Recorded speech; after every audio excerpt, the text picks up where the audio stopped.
What's up, everyone? This is Hater Radio. My name is Chris McLean.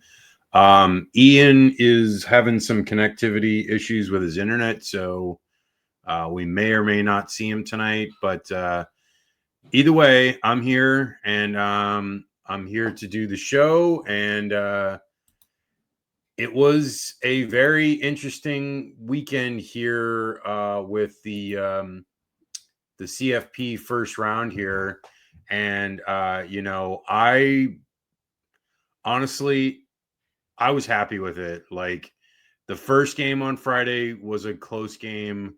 It was back and forth, Alabama had a lead and then it came back and then the first game on Saturday was very close, even to the very end.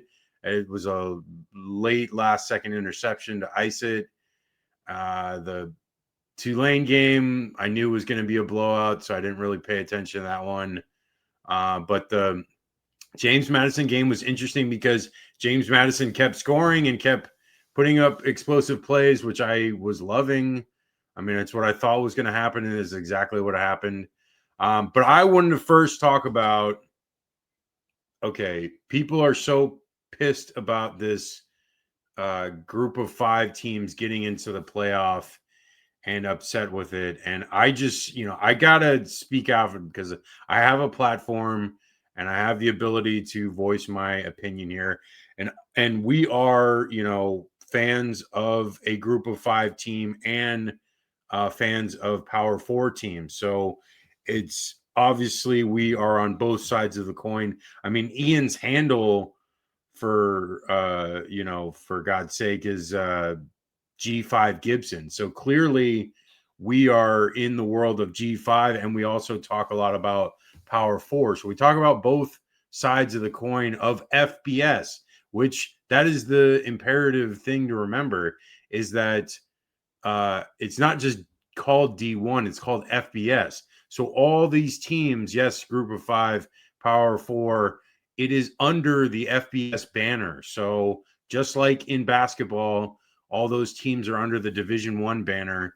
These teams are all under that banner. So they are there to compete for a championship. And just like in basketball, where there are 1 versus 16 seed games where there's blowouts all the time. And we thought forever, it wasn't until, I don't know what year it was. I think it was like 7, 8 years ago when Virginia lost in that first round game. We never thought it was going to happen. I think they expanded the NCAA tournament in from 32 to 64 teams or whatever it was. It went from a much bigger expanded field to 64 teams in like the early 80s. And so it went about, roughly 35 years before we saw that 16 seed win. And it happened. And you know what? Like, it may take a while for a G5 team to beat a Power 4 team, but I feel like it'll eventually happen. And, look at some of the G5 teams in years past where you had like Boise State with the big win against Oklahoma, TCU in the Rose Bowl. You've had other instances where G5 teams have won and beaten big Power 4 teams. And I feel like, I don't know, for whatever reason, people are just downplaying this and just being like, oh, it's a blowout, whatever. Well, there's blowouts in all of playoffs, literally in the entirety of playoffs. That's just what it is. Like, if you look at some of the NCAA tournament games, the basketball games, there are countless blowouts in those games. Yet we don't seem to matter. But for whatever reason, because the expanded playoff has only been around 2 years, there's so much emphasis on these couple of games, like every game must be competitive or it's not worth it at all. And it's just like, I don't get it. I don't see the point of this, conjecture, this argument where, during the regular season, there are plenty of blowouts throughout the year as well, and they happen. Yet for some reason, when it comes to this playoff, if they're not a close game, people are, grabbing their pitchforks and, ready to storm town hall, but it doesn't matter because, you know, these games, like, they're going to continue to happen. And I feel like it doesn't matter because the G5 is still going to get a seat at the table. It's not going away. I feel like, you know, because of like antitrust issues, that there's a good claim if they don't continue to have G5 to have an actual seat at the table, it's going to be a problem, which I think they will. And what I have always been a huge proponent of, and I think the thing that needs to be done is similar to the FCS playoffs where they have like 24 teams. I know it seems like a lot, but honestly, it seems like the best way to go about this. You give a bunch of first round buys to some of the better teams, and then you have all 10 conference champions get in. And so then we have all the MAC teams, all the Mountain West teams, all the like, all those guys get in. So we get them all in, and then we have them play against, you know, some of the lower ranked teams. And then we go up from there, and then we have some have first round buys or whatever. But then we also, what needs to be done is have what has been a huge plus is having home playoff games, which everyone's again said how amazing it was to have home playoff games. It is an amazing environment to have these games on campus, and it showed from every game, from the Oklahoma game to Texas A&M to Ole Miss, and all the way up to even to Oregon on Saturday night. So clearly it works. We probably should have it for the second round as well. You know, there's no reason to be in NFL stadiums. It's very neutered experience that doesn't really have, you know, anything remotely close to the excitement that a home campus game provides. And plus, it's like that's what the whole point of college football is: home campus games. And like when you go to these NFL stadiums, it really kind of, you know, just downplays that kind of environment and downplays the whole like aura of college football. So hopefully it gets to that. So more playoff games on campus. I think expanding the playoff. I know it's like, yeah, expanding the playoff again, but I just feel like if we get to all conference champions getting in, and then plus you getting like basically everyone from the top 25 gets in, that really kind of like solidifies, you know, the teams that deserve to be there. And we'll see what happens. Cause like, you know, I honestly feel like right now, you know, 12 is a good number and I kind of like it, but I think people are so like adamant against G5 with this like narrow scope of what the playoff is, that I feel like if it's more of a broader scope and we add more teams in, then we can add more of the conference champions in, and then there's not as much of a hyper focus on the two G5s where it's like, oh, there's like five more G5s or five total G5s. So then it's like, you know, you could spread it around, and then there's a chance for more upsets as well, which, you know, everyone loves. Everyone loves what happens in the March Madness. Like, you know, Florida Gulf Coast is a huge example of that. They were a 15 seed and they got all the way to the Sweet 16 and they were amazing. Dunk City, Lob City, everyone remembers that, you know, and like, I don't know. I just prefer some system where we have more chance for upsets, you know, a more fair system where there's equal representation of all the teams, giving them a fair shot at this. Like you know, for the longest time, I remember in law school, I had, you know, an essay on my amateur sports law class exam where it was talking about like antitrust issues with, you know, the BCS at the time.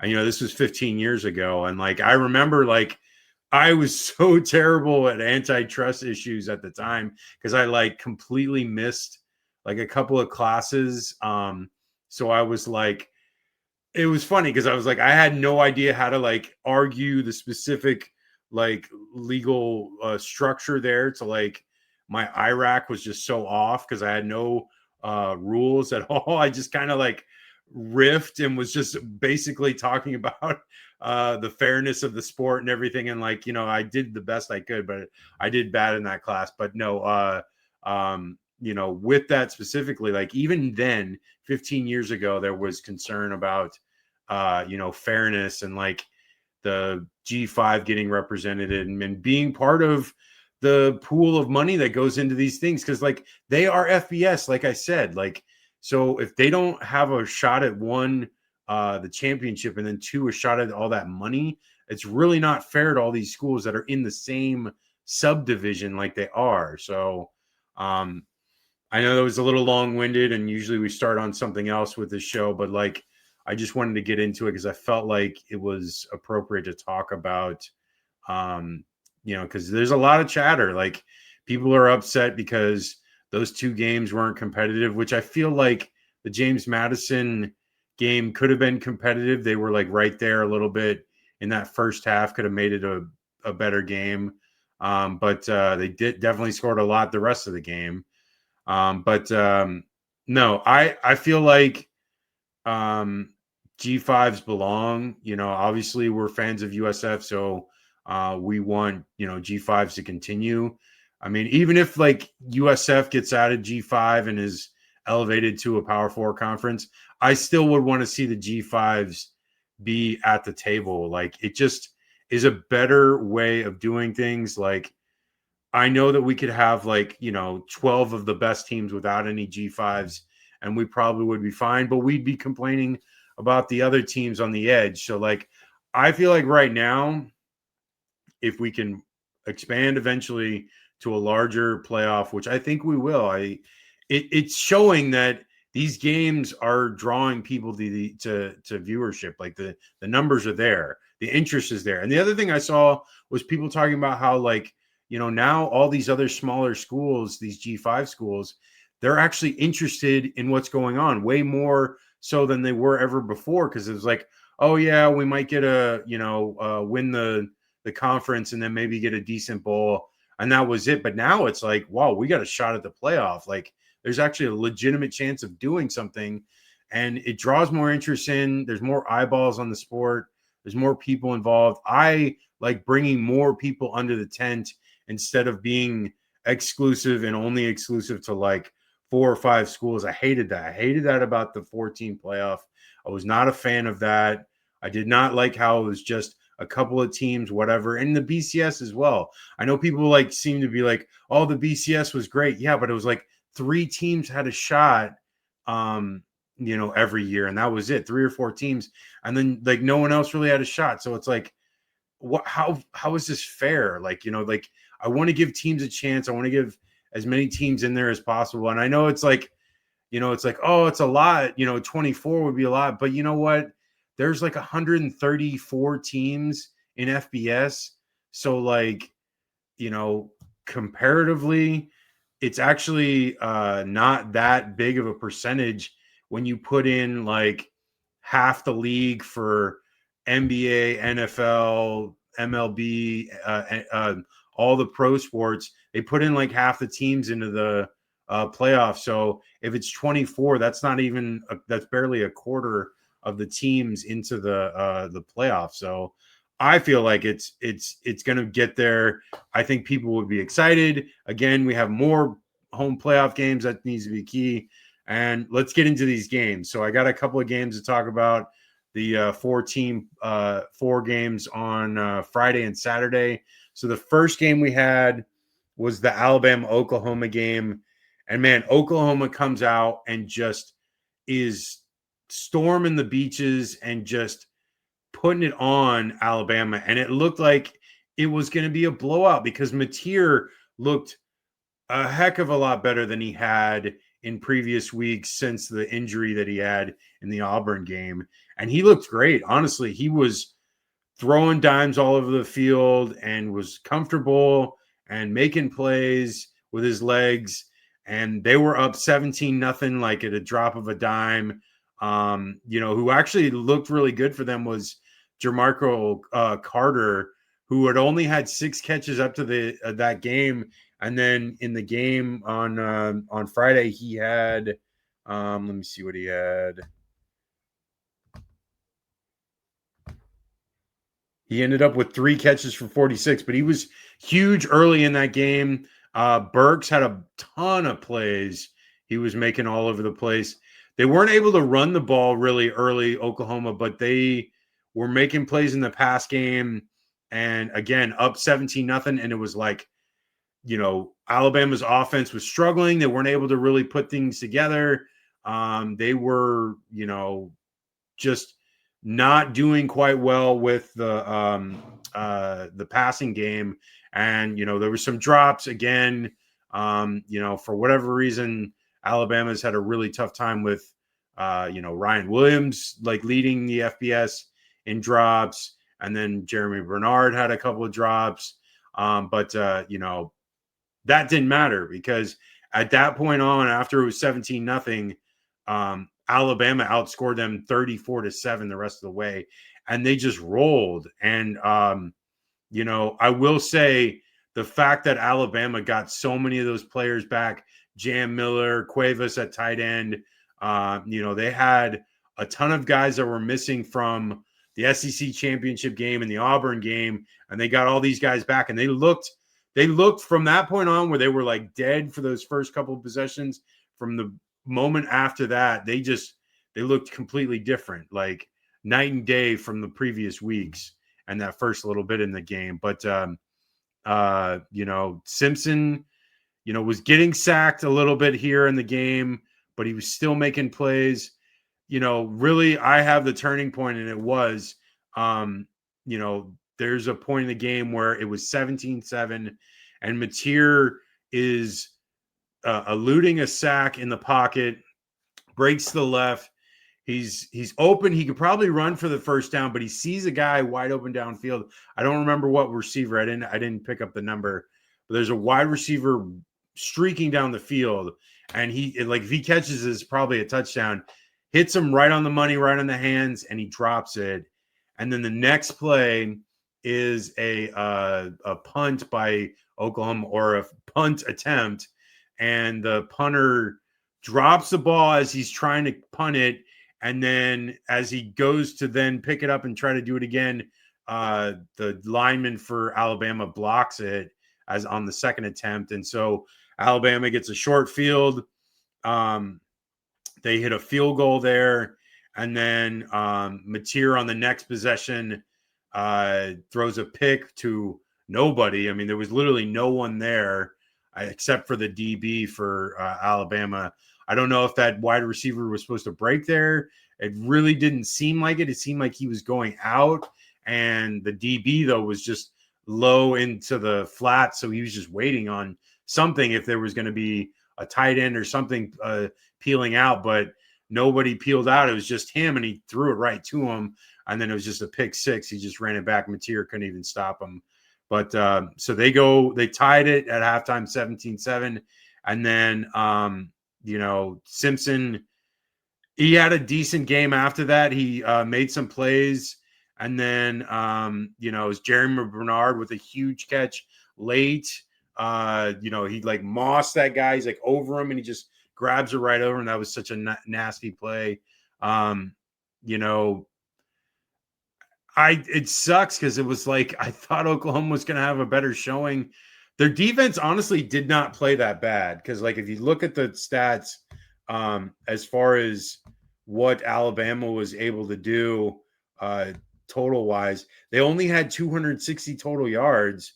So it wasn't like Bama did a ton in these games, because the field goal they got off of a short field because of the bad punt, and then the pick six. That's 10 points right there that they got real easily. So the 24 points they had to earn as well. But like, I don't know, it felt like in most of this game, Oklahoma was kind of the better team, but then like Alabama just kept making plays when they needed to. The pick six was huge, and that really was the only turnover in the game. So that was, like I said, it was the turning point. It was the difference. I mean, Alabama was only 3 for 12 on conversions. Oklahoma was 8 of 18. So it's kind of amazing that Oklahoma lost this game. But they did allow a ton of sacks, which that was the huge problem because Bama was getting in the backfield and getting after Mateer, especially in the second half, which I think that was really the difference in the second half because there was like a stretch. I think there was like 2 plays back to back where there was like sacks and really kind of stalled Mateer's momentum. But again, this Bama team looked dead. They got smoked against Georgia and they looked like they were just done and like that was it. But they came back in this game. They were, it's crazy because it's like I thought honestly coming into this game when it was 17-0, I thought the game was over. I was like, oh, this is over. And everyone, like, man, you could see a million tweets from everyone saying the game was over. And like, it's crazy that it went the other way. It really is remarkable. I'm surprised that Alabama was able to find the plays necessary to get into this game, but they did. And credit to DeBoer for making the most out of this game because it was looking like it was going to be a one and done for Alabama, but they didn't, and they win this one. And now, they have a shot against Indiana. I know it's going to be a harder game than Oklahoma, but anything can happen now. That's why it's the beauty of the playoff is just, get in and then you keep winning. That's what you do. You like the NFL playoffs is the same way. Doesn't matter how you get in, you got to get in. And then once you get in, you just keep winning. That's all it is. Survive and advance, Okay, moving on. We're going to talk about the Miami Texas A&M game. Man, this game, it was like, I know people hate those like low scoring games. And I even saw the meme about Frank Beamer and the 0-0 Wake Forest Virginia Tech game where he's like holding up his hands, like cheering because it goes to overtime. And it's like, I like growing up as a Bucks fan when the Bucks were so dominant on defense and Bucks would win games 6-3.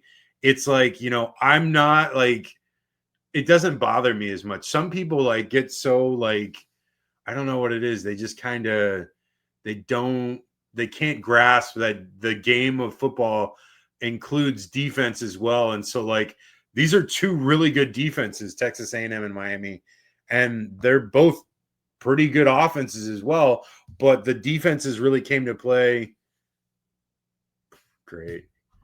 But then, the offenses, really came to play. Or I mean, it's not the offense. The defenses really came to play. And like, that was the key here because like, both defenses were able to get to the quarterback.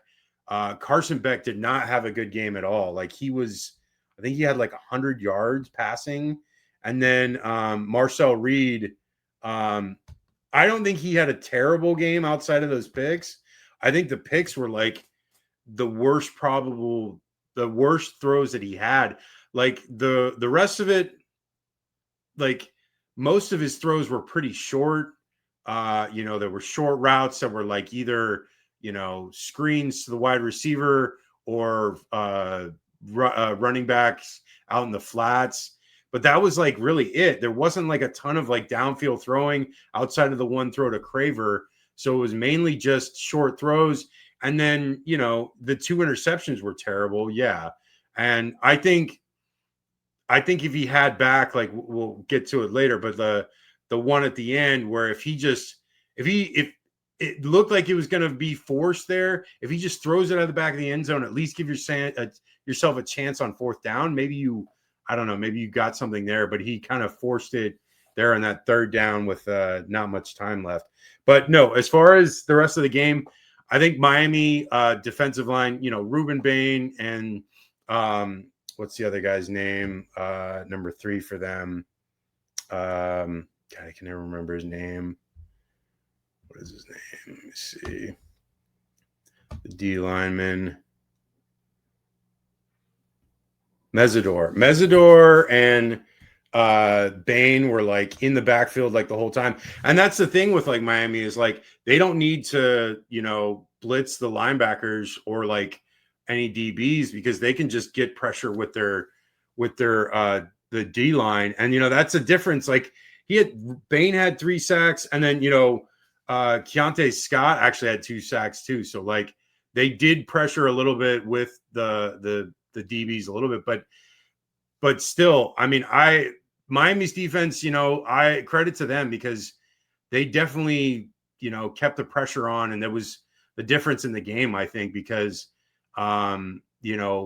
Texas A&M really couldn't get a ton going.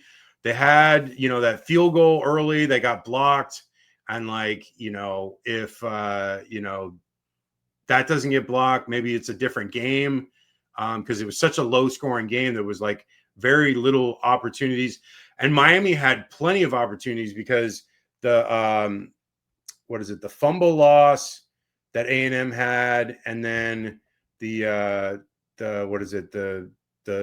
punt return by Tony gave them good field position. So they had short fields, but they couldn't get the field goals because the Davis, the kicker for Miami, was missing. Like, I think he went like 1 for 4 or something like that. And, it's just bad day for him, but it was super windy in the stadium. So I understand that. So it's like tough on that. But no, honestly, it was a really good game. I enjoyed it. Like, it's one of those games where it's like super low scoring, but it's kind of like where it's very thin margin for error. So it's like you make a mistake, like Malachi Tony had that fumble, and it's like, man, it could have been the game right there, but it wasn't. He, like made the touchdown at the end to win it. So he went from, being possibly, causing them to lose the game to then being the reason they won the game. So huge range of emotions there for him. And, Texas A&M, I don't know, Marcel Reed. I mean, I even talked about it in the preview show where it was like, if they, he struggled in those games against South Carolina and then against Texas. So it was like, I knew there was going to be a possibility of him being the reason for turnovers. And it was. He, had a bunch of interceptions. And, he's just, I don't know if his arm talent is necessarily there. He's very elusive. In the first part of that game, he was a reason why they were moving the ball at all, because there really wasn't anything going on. The rest of the running backs for Texas A&M really weren't doing much. And, the thing that I haven't mentioned at all yet was the biggest difference in this game was Fletcher. Mark Fletcher, huge game. Like, he was like, his average 10.1. It felt like every time he touched the ball, it was 10 yards a clip. He ended up getting the huge run at the end of the game that was like, I think like 55 or 60 yards. But like, no, it felt like every time he touched it, it was just first down, first down, first down. And he honestly, out of the entire game, out of both teams, he was basically the only offense between the two teams. I mean, Tony, outside of that touchdown, he really only had a couple of plays. He didn't really do a ton, but they were bracket coveraging him, so they were doubling him up. So they kind of eliminated him from being the threat that he could be, which I think is smart by Texas A&M. I think that was the smartest thing to do. You just take him out of the game and, force the rest of the other players to make a difference. And I don't think they did. I think, I'm not the biggest fan of CJ Daniels. I think he's all right. He made, that one big play in the Notre Dame game and then a few here and there afterwards, but not really that amazing. And so like the rest of it was just kind of whatever. And, Beck, I think that was a smart play too by the offense or by the offensive coordinator to limit how much he was going to be exposed here, because like you didn't put him in risky situations. You kind of just ran the ball when you could, put yourself in position to score, and don't force turnovers, which clearly Beck is a turnover machine when it happens. So like you don't want that to happen. So they avoided that clearly, and they won. And now they're on to Ohio State, and we'll talk about that on. We're not going to have a show on Wednesday because it's Christmas, but we'll have a show next Sunday. But no, Miami moving on, and I'm surprised. I would have thought that the stadium was going to be a problem from them, like noise wise. but they held their own. And, you know, again, the lines are a huge reason why they won. You know, their D line was impressive, and the offensive line made plays for the running backs, specifically Fletcher, to make plays. So, you know, Miami's moving on, and you know, we'll see in the Ohio State game, because you know, I think Ohio State is probably going to win by like 10 plus, but we'll see. We'll talk about that on Sunday next week. Okay, last two games we got. Let's see, what do we got? Tulane, Ole Miss. Now, I was in and out of watching this because I was like doing some stuff, and then I watched the recap. I mean, you know, it was expected. You know, the first game was like 40-3 or whatever, so it was very similar score. You know, these teams, you know, they struggle like against better opponents, and that's just the reality. There are some, like we said, like when I started the show, I feel like if over time, if there's more of this, there'll be more belief by these G5s that eventually there'll probably be some wins. But I think right now it's just like there is a difference right now. And like, you know, Ole Miss is a good offense. And the thing with like James Madison, why I had such high belief in them, was because they can score a ton really quickly. And they did that in that game. But, you know, Tulane, I never had faith in their offense. You know, even in the North Texas game, I didn't feel like they were like big on explosive plays, which I think you needed against a team like Ole Miss. They did have a few, though, in this game, though, which was surprisingly. But either way, they still couldn't finish drives. You know, and then their defense, I knew was going to struggle against a power offense. You know, Chambliss, the guy can run all over the field. He's got a great arm. Like, he puts up, you know, a ton of yardage. And the wide receiver core and tight end, right? The tight end and Stribling and Alexander. Like, there's just, and Lacey. I didn't even mention Lacey yet. And it's like, there's just a ton out there. And, you know, there's not much to really say about this game, because it was like, I don't know, within like the first couple of plays, it was already like 14-0, and it was just a rout. I will say Tulane did fight, but, you know, it's a tough go when like you cannot put up, you know, I was not expecting 20 plus points by Tulane, not at all. And they ended up with 10. So credit to them for sticking to it to get to 10. But I just feel like they never were going to be able to put a threat to Ole Miss. And that's it. I don't have much to say about this game. So I'm going to move on to Oregon, James Madison. Now, again, this game looked similar fashion to the Ole Miss game, because it was like Oregon was just blitzkrieg and just scoring wham, wham, wham right away. But I will say that James Madison was moving the ball and had a ton of explosive plays, even in the first half. Like, I know people are saying like, oh yeah, you know, a ton of their yardage came in garbage time, which most of it did, but I still saw a number where it was like 45% of their yardage came in the first half. So they were still able to move the ball. They had a couple of possessions inside the 20. A big problem with James Madison was they were shooting themselves in the foot, and they were just, you know, missing, or they were causing a lot of penalties, a lot of false starts, a lot of just stupid penalties that had them like inside the 20, and then they'd get backed up. They'd get real close, and then they'd be backed up. So it'd be like, you know, 1st and 15, 1st and 20. And it was hard to really like take advantage of the field position at that point.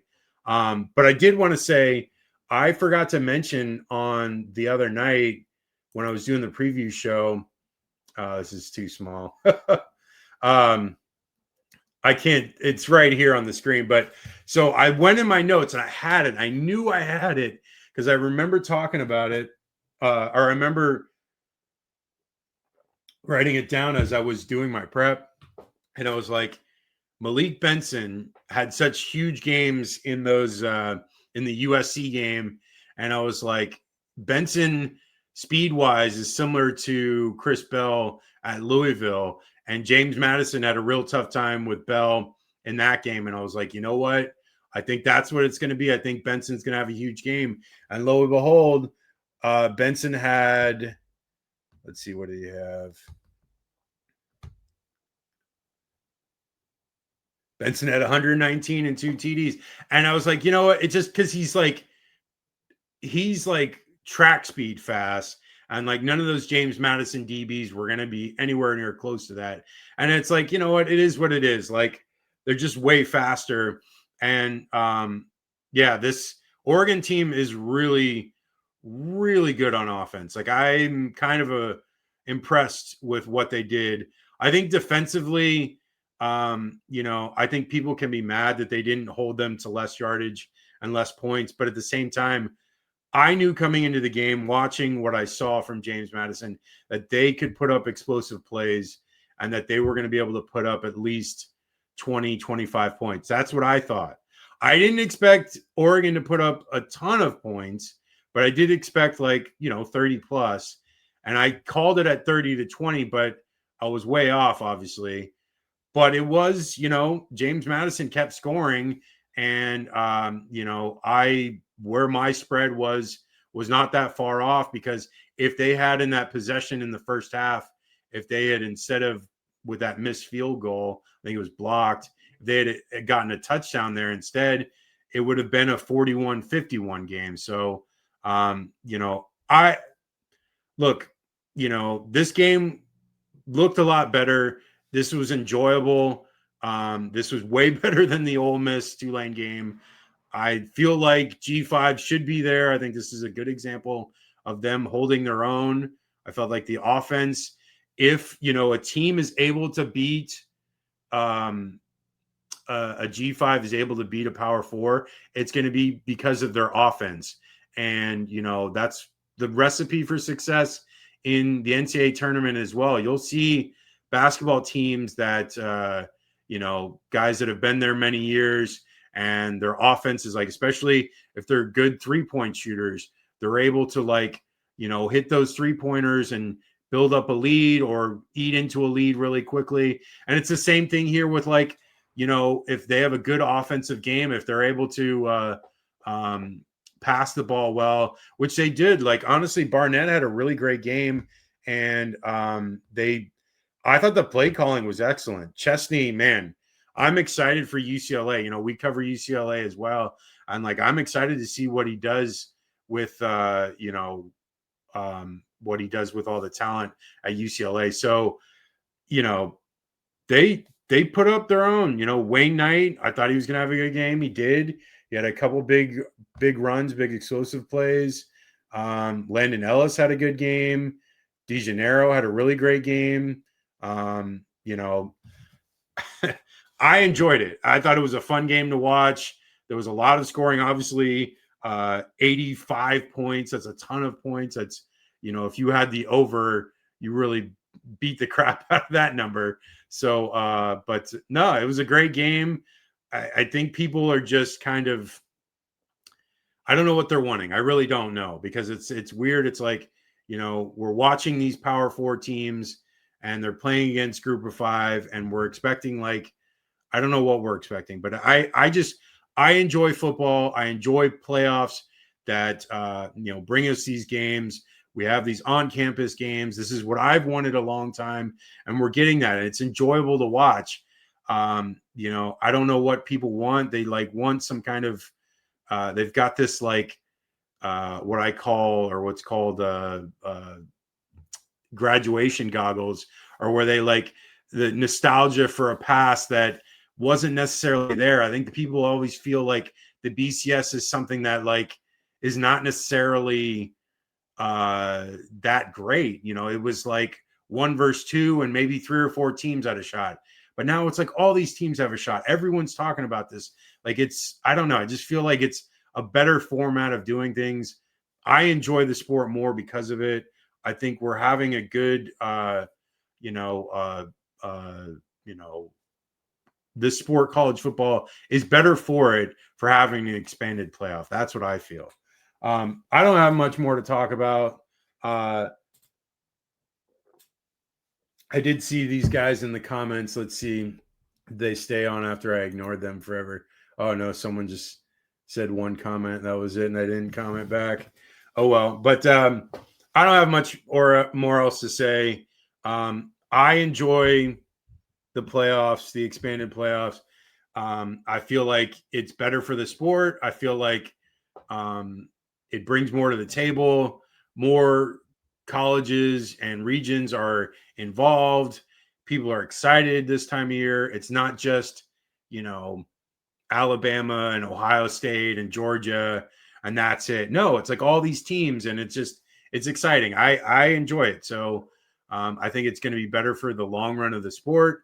I think it's going to help with things. I think that makes, TV contracts better, and I think that brings more money to these schools. So uh, that's the show. You can catch us at haterradio.com. For all of our socials, it's Hater Radio. Just type it in, it comes right up.